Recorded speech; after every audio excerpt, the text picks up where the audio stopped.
요소수 품귀 사태가 최악의 물류 대란으로 번질 수 있다는 위기감이 커지고 있습니다. 정부가 오늘 긴급 대책을 논의했는데 수입처를 다변화하고 요소수 매점 매석을 단속하는 내용이 주로 다뤄졌습니다. 한창률 기자입니다.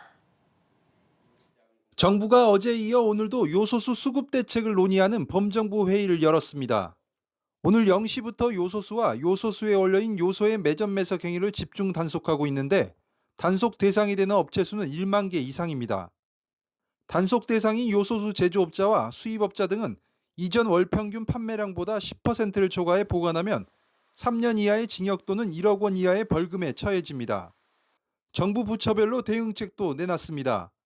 환경부와 산업부는 요소수 불법 유통 점검을 하고 공정위는 가격 담합 단속에 나섭니다. 국세청도 요소수 입고와 재고 등 현황과 매입 판매처를 확인하기로 했습니다. 요소수 수입선 다변화도 추진합니다. 중국에 의존하고 있는 요소수 수입선을 호주, 베트남, 러시아 등 다양한 국가로 다변화하기로 했습니다. 호주에서 2만 7천 리터를 군 수송기로 수입하고 통관 과정에서 차량용 요소수 검사 기간을 5일 이내로 대폭 줄이기로 했습니다. 이억원 기획재정부 1차관은 범정부 TF에서 베트남으로부터 다음 주 차량용 요소 200톤 도입을 확정했고 다양한 국가를 대상으로 약 1만 톤 정도의 물량을 수입하는 것을 협의 중이라고 설명했습니다. 다만 이번에 들여오는 물량이 국내 사용량에도 턱없이 모자란 물량이라 전반적인 공급망 점검이 필요하다는 지적입니다. 문제는 수입에 있어서 물론 다른 나라들도 이제 농업용이라든지 뭐 이런 부분들이 있겠지만 자동차용으로 정제된 요소를 얼마나 가져올 수 있는지, 또 원가 경쟁력이 중국이 가장 뛰어난데 다른 나라에서 이제 물류비까지 포함해서 그걸 가져올 수 있는지, 그게 채산이 맞는지. 한편 정부는 차량용 요소수 부족 사태가 발생하자 난방 발전 등으로 활용되는 산업용 요소수를 차량용으로 전환이 가능한지 검토에 들어갔습니다. 한국경제TV 한창률입니다. 네, 요 며칠 요소수 대란 문제로 불안해하는 운전자분들 많으실 겁니다. 디젤차 배출가스를 줄이는 역할을 하는 이 요소수.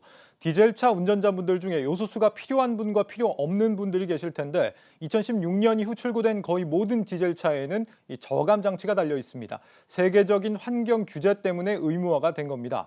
이런 차들이 만약 요소수를 안 넣으면 어떻게 될까요? 운전 중에 요소수가 떨어진다고 바로 시동이 꺼지는 건 아닙니다. 그러다가 시동을 한번 끄고 나면 시동이 다시 걸리지가 않습니다. 요소수가 없으면 시동이 안 걸리는 건 국내 법규상 그렇게 해놨기 때문입니다.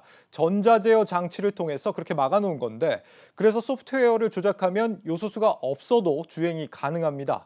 실제 이런 이유로 일부 화물차 운전자들 사이에서 소프트웨어를 불법 개조하려는 움직임이 감지되는데 하지만 주의하셔야 합니다. 이 불법 개조 사실이 적발되면 자동차관리법에 따라 1년 이하 징역이나 1,000만 원 이하 벌금형을 받게 됩니다. 국내 요소수 생산 기업들은 원료 재고 소진으로 이달 중 가동이 중단될 걸로 보입니다. 업계에 따르면 롯데정밀화학과 금성 ENC 그리고 KG케미칼 같은 요소수 업체들의 차량용 요소 반입은 지난달 15일 이후 전면 중단됐고 기존 재고 역시 이달 말 바닥을 보일 것으로 예상됩니다. 그럼에도 이들의 업체를 요소수 대란의 이 수혜주라고 보는 이유는 앞으로 국내 자체 생산 규모가 늘어날 거라는 기대감 때문인데 하지만 이들 업체도 원료가 수입이 돼야 요소수도 만들 수 있기 때문에 무작정 투자는 주의하시는 게 좋겠습니다. 결국에는 하루빨리 요소수 수입처가 확보되는 게 중요하겠죠. 앞서 기사에서 보신 것처럼 정부는 이번 주 군 수송기까지 동원해 호주에서 요소수 2만 리터를 들여오고 군 비축 물량 20만여 리터도 민간에 푸는 방안을 검토 중입니다. 하지만 효과는 크지 않을 전망인데요. 이 물류업계에 따르면 2만 리터는 대당 10리터씩 넣어야 하는 화물차 요소수를 2,000대에 넣을 수 있는 이 규모입니다. 군 비축 물량 20만여 리터면 2만 대가 되겠죠. 현재 요소수가 필요한 화물차는 200만 대나 됩니다. 턱없이 못 미치는 수준입니다. 이렇게 요소수가 대란을 맞으니까 이 디젤차의 종말을 앞당기고 친환경차 붐이 있는 게 아니냐 이런 예상도 나옵니다. 실제 올 들어 새로 등록된 차 중에 디젤차는 이 4대 중에 한 대꼴로 지난 2015년에는 절반이 디젤차였으니까 감소세가 상당히 가파른 건 사실입니다. 문제는 이 전기차는 지금 또 다른 대란을 겪고 있다라는 겁니다. 이미 잘 알려진 이 반도체 대란과 더불어서 이번에는 마그네슘과 리튬 대란을 생겼습니다. 이 마그네슘은 이 차량용 강판에 들어가는 금속의 강도는 높이고 무게는 줄이는 역할을 하는데 100% 중국에서 들여옵니다. 마찬가지로 중국 정부가 생산량을 통제하면서 품귀 현상을 빚고 있기 때문에 조만간 수출 통제가 우려되고 있습니다. 또 배터리에 들어가는 이 리튬과 히토류까지 중국에 대한 의존도가 너무 높습니다. 무역협회에 따르면 국내 수입 품목들 3개 중에 1개는 특정 국가 의존율이 80%가 넘습니다.